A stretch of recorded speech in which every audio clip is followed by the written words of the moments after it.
Most popular guidelines suggest saving about 5 to 6 times your annual salary by age 50 and about 7 times your salary by age 55. The ultimate goal is to reach 10 to 11 times your salary by your mid-60s. The good news is that if you get to that 5 times or so by age 50, you're going to be in awesome shape. For example, if you have a salary of $50,000 per year and you can get $250,000 in your account by 50, which is 5 times your salary amount, if you don't put in a single more dollar, your account can grow to over $1 million by 65 if you invest in something like the S&P 500, which is statistically grown by an average of 10% each year with dividends reinvested. And now that $1 million is 20 times your annual average salary, so you should be pretty set, especially if you have these next couple things done by the age of 50. The next 7 things that I'm going to go over are good for anyone to do at any age, but this is going to be a robust list of things that you should definitely be starting to think about and be planning for to stay ahead of your finances and live the life that you've always wanted to live.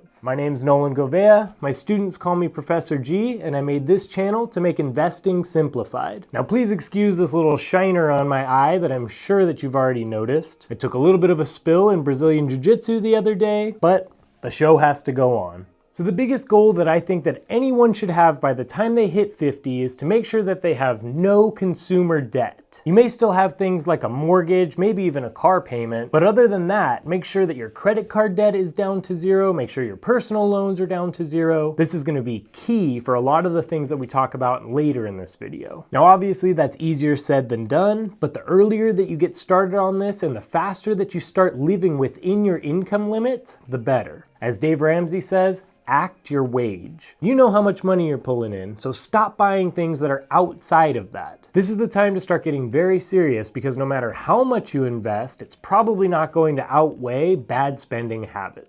The next one on the list is going to be for you to be maxing out those retirement contributions. One of the benefits of reaching your 50s is that you can actually allocate more money towards retirement. For 2023, the 401k contribution limit is $22,500 for those under 50, but it's $30,000 for those 50 and over. You can also contribute up to $7,500 to IRAs in 2023 if you're 50 or older, which is $1,000 more than the limit for those under 50. Contributing that extra amount during those next 10 years or so of working is really going to make a huge difference. Now this next one is all about your mortgage. And what you want to do here is you want to just have a plan. You should probably be seeing light at the end of the tunnel. You may have another 10, maybe 15 years of paying this down. You may have more. But the main thing that you want to do is just have a plan. What does it look like? If you were to stop earning income and maybe just living off of your investments or passive income or something, how much of that would go towards the mortgage? And not just the mortgage, there's a bunch of other things that you do need to understand. Because just because you pay off your entire mortgage, that doesn't mean that there's not expenses associated with the house, as you probably already know. Obviously, there's mortgage payments, but then there's still utilities, homeowners association fees, insurance, property taxes, and then obviously maintenance and repairs. So once again, at 50, you shouldn't have it totally figured out, but what you should start doing is planning out and seeing how much you expect to be paying, even if your mortgage is all the way paid off. The next one on this list is one that a lot of people forget about and they don't think about until they actually need it or until they leave their company and see that they don't have it anymore, and that's all about healthcare. Healthcare, especially in the United States, is just very, very expensive, even if you do have insurance. Healthcare costs can be divided into 2 broad categories: insurance and out-of-pocket expenses. The first category, insurance, includes premiums for Medicare and any supplemental insurance policies that you may have. The second category, out-of-pocket expenses, refers to the deductibles, co-pays, and other costs you must pay even with insurance. Know that as you get older, you're going to be seeing the doctor more, and with that just comes more expenses. So start to be ready for that. One of the best ways to start getting ready for that, and really is an ultimate hack in this whole system, especially if you're a little bit younger, would be for you to start adding to an HSA. Most young people do not take advantage of this because they don't see why they would ever need money for just healthcare. But as you get older, you'll see, and once you stop having the insurance that maybe your company allows you to have, start to see that it really does get very pricey. pricey. Health savings accounts allow you to set aside money for healthcare expenses at any age as long as you have a qualifying insurance plan. Money you put in the HSA reduces your taxable income, and if you use its funds for medical expenses, you won't pay taxes on it at all. Some HSA providers lets you invest your funds, which makes your HSA a great place to stash extra retirement money even if you don't think you're going to use it all for healthcare. And unlike most retirement accounts, the government doesn't force you to take money out of your HSA once you turn 72. So you can leave your savings in there to continue growing until you need it. Having money set aside specifically for healthcare and letting it be tax-free and letting it grow however long it's in there, just like if you were to put it in a Roth IRA or something, that all sounds like exactly what we should be doing. This next one kind of sums up what those first couple ones were, but altogether you should start to and really be planning out what your retirement goals actually are.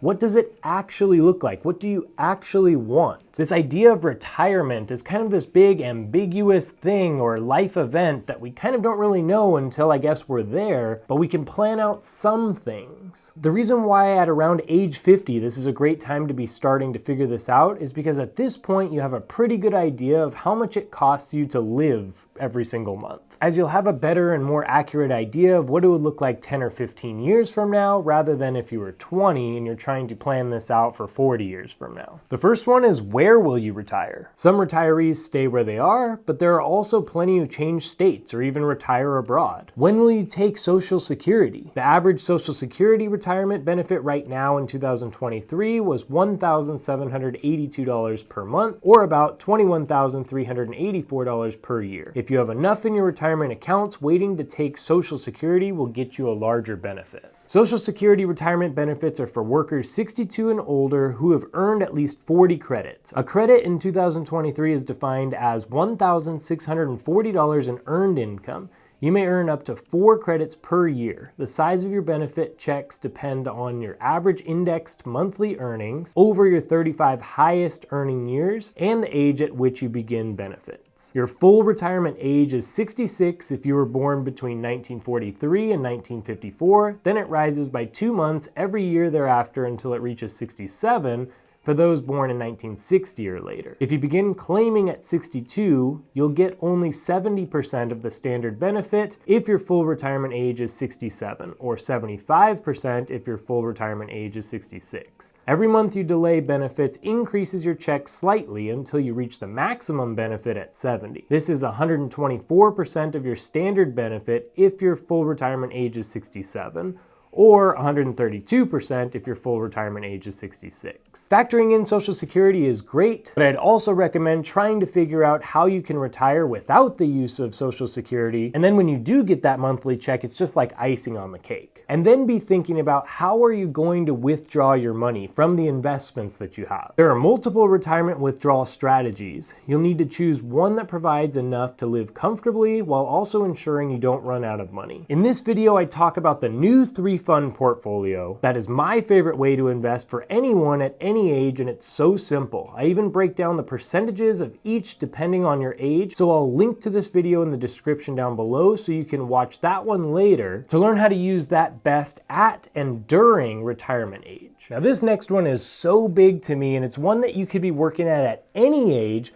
but if I were to give one piece of advice to anybody that was going to be retiring, this is something that I've seen, and it's something that I've seen unfortunately with retirees who don't have this thing and they wish that they did. And this would be that I would suggest that you get at least one cash flowing asset, something different than your stocks and bonds. The thing is that if you have $1 million or $2 million in your account and you're using the 4% rule and you're drawing down that money, there is a possibility that at some point, especially if the market kind of drops for a while, that you could run out of money. And I would never wish that on anybody, and I really don't think that the market would drop for that consecutively for so long that you would actually lose all of your money, but just to be safe, it's a good idea to have something that's going to be playing offense for you, that's producing cash flow every single month no matter what. So you'd be able to take less out of your investments, like your stocks in that regard, because you're getting some passive income in a different way. Knowing your salary earning days will probably come to an end, we don't want to be completely reliant on your stocks, bonds, and savings account to get you through the next 30 years. For me, this would be a rental property, being an investor or silent partner in a business with someone you can trust, or buying some sort of asset that you can rent out and eventually make solid cash flow from. And if I was going to try to retire within the next 10 years, this is what I would do, and this is exactly how I would do it. Watch this video now to prepare for your financial freedom.